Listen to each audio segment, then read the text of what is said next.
में दंड लिए। ब्रह्मा जी क्रोध में व्याप्त चित्त गौरी शंख चक्र गदा और धनुष धारे बाहु दंड पूर्ण नारायणी सेना युद्ध करने लगी। हाथ में वज्र लिए इंद्र आदि और इस प्रकार देवताओं की देवी नाम वाली सभी देवियां अपने विचित्र आयुधों से युक्त हो उस दैत्य को अपार सेना को देख हृदय से दुखी हो गई। उसी समय ब्रह्मा की मुखी शक्ति से समस्त देवताओं की स्त्रियों के मन को समाधान कर पार्वती की आज्ञा से अति पराक्रमी वीर को सेनापति बनाया। वरदान से बलि दैत्य अपनी सेना सहित उन स्त्रियों के मध्य में कूद अपूर्व युद्ध करने लगा। सेनापति वीर की सुरक्षा से अपनी सखियों सहित पार्वती ने अद्भुत युद्ध किया।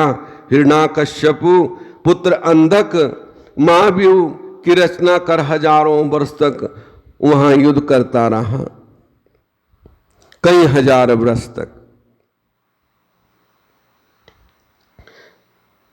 उन्होंने पार्वती को युद्ध करते देखा तो उन पर भी दृष्टि पड़ी। उन्होंने सिर झुका शंकर जी को प्रणाम किया। शंकर जी ने उन्हें हृदय से लगा गुफा में प्रवेश किया। दैत्यों का वेग शांत हो गया। इसके पश्चाताप उस दैत्य ने शंकर के पास संदेश भेज दिया, उनकी स्त्री की मांग की और ये भी कहा कि तुम तपस्वी नहीं मेरे शत्रु हो।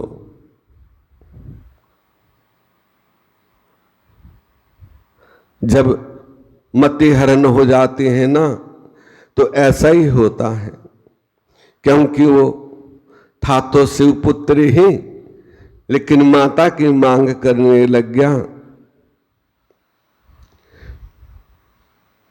तुम तपस्वी नहीं मेरे शत्रु हो। ये सुन शंकर ने क्रोध का अंत ना रहा। उन्होंने उसे दूत को बहुत सी बातें समझाकर उसे युद्ध संदेश भेज दिया। सनन कुमार बोले, तभी महाबली गिल नामक दैत्य को आगे कर अंधक शिवजी से युद्ध करने आया और बड़ा संग्राम हुआ। बड़ा बलिष्ठ था और सभी ने उसका साथ भी दिया। बलि ने, विरोचन, प्रहलाद, सब उनके वंशवर्धी थे ना। तोड़ फोड़ कर नाश कर दिया। फलों फूलों को उखाड़ मनोहर जल को नष्ट कर वन में मार्गों को खंडित कर दिया। त्रिशूलधारी शंकर ने क्रुद्ध हो अपने दारुण भूत गणों सहित विष्णु आदि देवताओं को बुला दैत्यों से युद्ध प्रारंभ करा दिया।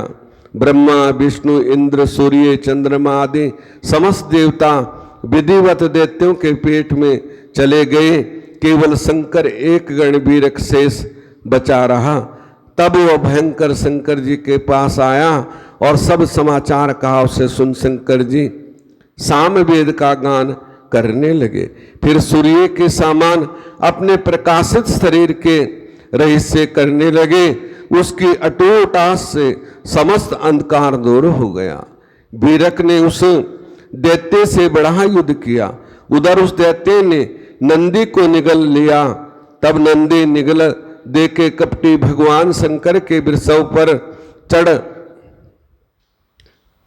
मंत्र जपते हुए निगले हुए को उगलने के लिए युद्ध में आए। उन्होंने अपने तीव्र बाणों से विधिवश को मार मार कर उस दैत्य के मुख से विष्णु सहित ब्रह्मा आदि, इंद्र, सूर्य, चंद्रमा आदि को उगलवा लिया। देवताओं की सेना प्रसन्न हो फिर महायुद्ध करने लगी। शुक्राचार्य भी युद्ध में मरे हुए दैत्यों को अपनी संजीवनी विद्या से जिलाने लगे। फिर तो देवताओं ने उन्हें मार मार कर व्याकुल कर दिया। इस प्रकार बहुत से समय तक हिरण्याकश्यप के वंश में उत्पन्न दैत्य महेंद्र से युद्ध करके हार गया। देवताओं ने क्रोध से दैत्यों का नाश कर दिया। हरि ने अपनी प्रचंड गदाघात से दैत्यों का मद चूर्ण कर दिया।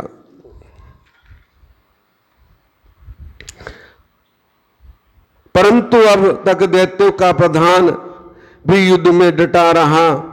इंद्र ललकार कर उसे मारने लगा। वह भी अपने पैने बाण मार मार गिराता और रुद्र को पीड़ा देने लगा। सैकड़ों मायावी से कपट युद्ध करने लगा। देवताओं ने अधेद्य होने से अब उस शंकर जी को अपनी माया से जीतना चाहा। समस्त अंधक युद्ध भूमि में व्याप्त हो घोर युद्ध करने लगे, परंतु शिव जी ने अपने त्रिशूल से उस दैत्य को मारकर बहुत प्रकार से छेद डाला। उसके शरीर में से रुधिर का प्रभाव बहने लगा और प्रभा से बहुत से दैत्य उत्पन्न होकर युद्ध करने लगे। इधर विष्णु जी ने भी कहकर शंकर जी के कर्ण से बहुत करालगण उत्पन्न हो गए।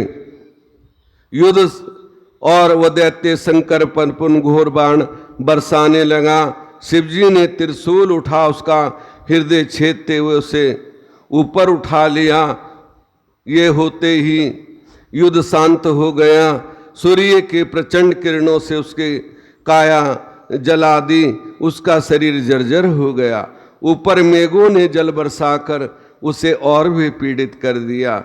एक और हिमखंड उसे अलग ही विदीर्ण करने लगा। फिर उस दैत्य के प्राण नहीं निकले। तब वह करुणा कर परम दयालु शंकर की स्तुति करने लगा। बड़े दयालु स्वर में शंकर की स्तुति करने लगा। शिव जी ने प्रसन्न हो उसे गणपति पद दिया। युद्ध समाप्त हो गया। हरि आदि देवता अपने स्थान को चले गए। बड़ी करुणा पुकार कर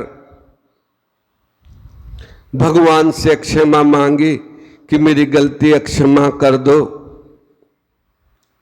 और सभी देवता गणपति प्राप्त पद उनको प्राप्त हुआ और सभी देवता अपने स्थान को चले गए। व्यास जी बोले, मुनिवर अब आप मुझे बताइए कि शंकर जी के उदर में स्थित शुक्राचार्य ने क्या किया। शंकर जी ने उसे भस्म कर दिया या अपने तेज से यूं ही बच गए? फिर वो शिव जी के उदर से कैसे निकले और उन्होंने मृत्यु को शांत करने वाली विद्या को कैसे प्राप्त किया था? शंकर के किस त्रिशूल से नष्ट होकर वो अंधक दैत्य गणपति की पदवी कैसे प्राप्त की? ब्रह्मा जी बोले। व्यास जी के पूछने पर सरंत कुमार जी कहने लगे, व्यास जी ये तो शंकर जी का ही प्रभाव था। अनंत बलशाली दैत्य के आगे देवताओं की विजय हुई, अन्यथा अंधक कोई साधारण दैत्य नहीं था। जब उस प्रकार शंकर जी ने हारने लगा तब भगवान शुक्राचार्य जी के शरण में गया और अपनी गुरु वंदना द्वारा उनको प्रसन्न कर दैत्यों से कि सर्वदा सर्वभौम रक्षा करने के लिए बुला लाया। शुक्राचार्य ने आकर विहोश कर स्मरण कर मरे हुए दैत्यों पर विद्या का प्रयोग किया। उससे आवृत करने खड़े हो दैत्य सेना में जान आ गई।